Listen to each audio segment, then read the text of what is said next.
আজ আমরা আলোচনা করব চতুর্থ শ্রেণীর তৃতীয় পর্যায়ক্রমিক মূল্যায়নের পরিবেশ থেকে 1 নম্বর স্কুলের প্রশ্ন উত্তর নিয়ে। দেখো, প্রথমে আছে বন্ধনী থেকে সঠিক উত্তরটি বাছাই করে সম্পূর্ণ বাক্যে উত্তর লেখো।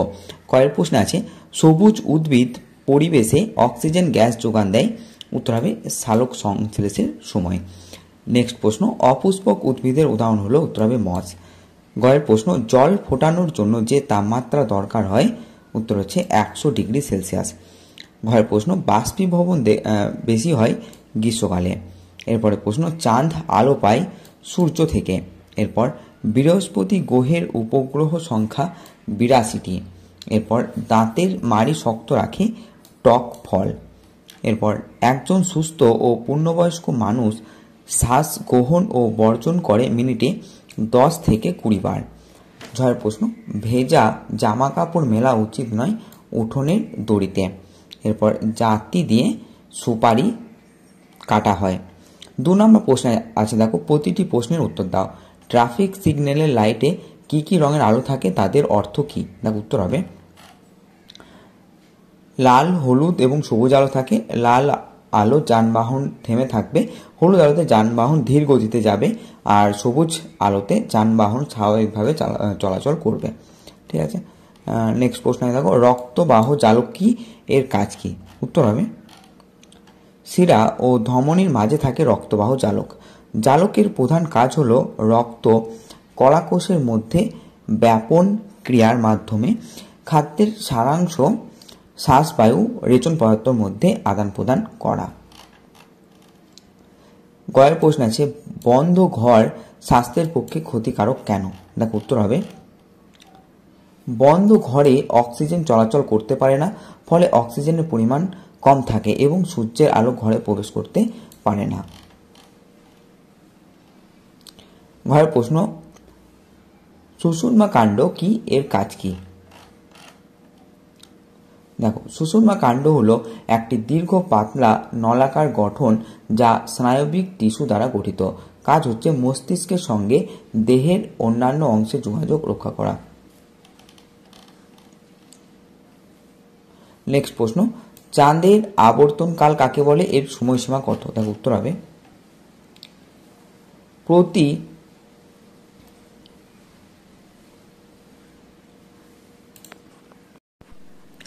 27.321 দিনে চাঁদ পৃথিবীর চারিদিকে একটা পূর্ণ আবর্তন সম্পন্ন করে, একেই চাঁদের আবর্তনকাল বলে। এর সময়কাল হচ্ছে 27.3 দিন। নেক্সট প্রশ্ন আছে, দেখো 4টি উল্লেখযোগ্য নক্ষত্রমণ্ডলের নাম লেখো। দেখো, উত্তর হবে 4টি উল্লেখযোগ্য নক্ষত্রমণ্ডল হচ্ছে মকর, ক্যারিনা, কাশ্যপেয় এবং মহিষাসুর।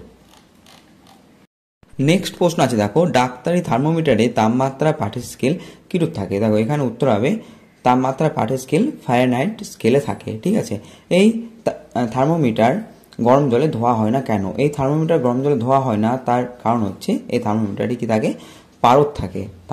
আর যদি গরম জলে ধোয়া হয় তাহলে সেই পারদটি নষ্ট হয়ে যাবে এবং স্কেলে উঠবে না যে কত পরিমাণ জ্বর আছে, সেই জন্যই গরম জলে ধোয়া হয় না।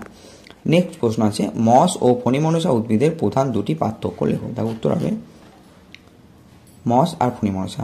মস ভিজে স্যাঁতসেঁতে জায়গায় জন্মায়, আর ফণিমনসা সাধারণত কঠিন মাটিতে জন্মায়। এদের কোনো ফুল হয় না, আর এদের ফুল ফণিমনসার ফুল হয়। নেক্সট প্রশ্ন আছে, দেখো বিরুৎ ও বৃক্ষজাতীয় উদ্ভিদের প্রধান 2টি পার্থক্য লেখো। দেখো, উত্তর হবে বিরুৎ এর কাণ্ড শাখা প্রশাখা নরম হয়, আর বৃক্ষ হচ্ছে এর কাণ্ড শাখা প্রশাখা শক্ত হয়। বিরুতে হবে এই জাতীয় উদ্ভিদগুলি ছোট হয়, আর বৃক্ষতে এই জাতীয় উদ্ভিদগুলি বড় হয়। নেক্সট প্রশ্ন আছে, পৃথিবীর দুপাশে কাছাকাছি 2টি গ্রহের নাম লেখো। উত্তর হবে শুক্র ও মঙ্গল। 3 নম্বর আছে শূন্যস্থান পূরণ করে দাও। কয়ের উত্তর হবে বুধ ও শুক্র গ্রহের কোনো উপগ্রহ নেই।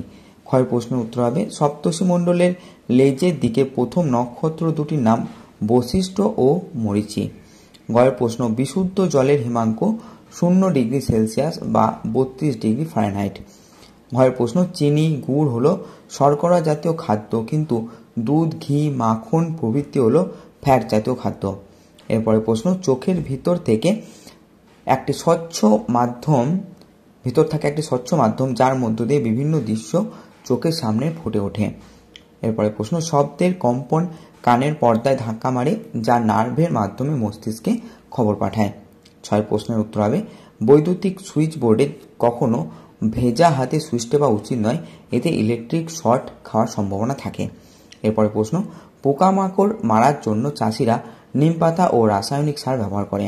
এরপর বাজির ধোঁয়া, টায়ার পোড়ানোর ধোঁয়া আমাদের শ্বাসকার্যের ক্ষেত্রে বিপজ্জনক, এর ফলে পরিবেশ দূষিত হয়। এরপরের প্রশ্ন, নাক হলো মানুষের পঞ্চ ইন্দ্রিয়, দেহের স্পর্শ ইন্দ্রিয় হলো ত্বক। 4 নম্বর প্রশ্ন আছে, দেখো বাম পাশে দেওয়া শব্দের সঙ্গে ডান পাশে দেওয়া শব্দের মিল বের করে পাশাপাশি লেখো। তো হৃৎপিণ্ড থেকে হবে রক্ত সঞ্চালন নিয়ন্ত্রণ, পাকস্থলী থেকে হবে প্রধান পাচন গ্রন্থি, যকৃৎ বা লিভার থেকে হবে মাংসল থলি বিশেষ অঙ্গ, ফুসফুস থেকে হবে প্রধান শ্বাসঙ্গ, ধ্রুবতারা থেকে হবে উজ্জ্বল জ্যোতিষ্ক, চাঁদ থেকে হবে উপগ্রহ, টেলিস্কোপ থেকে হবে দূরের গ্রহ নক্ষত্র দেখার জন্য, জ্যোতির্বিজ্ঞান থেকে হবে আকাশ গ্রহ নক্ষত্র গবেষণাকারী ব্যক্তি, কুয়াশা থেকে হবে জলীয় বাষ্পের আস্তরণ, আর পারদ থেকে হবে তরল ধাতু।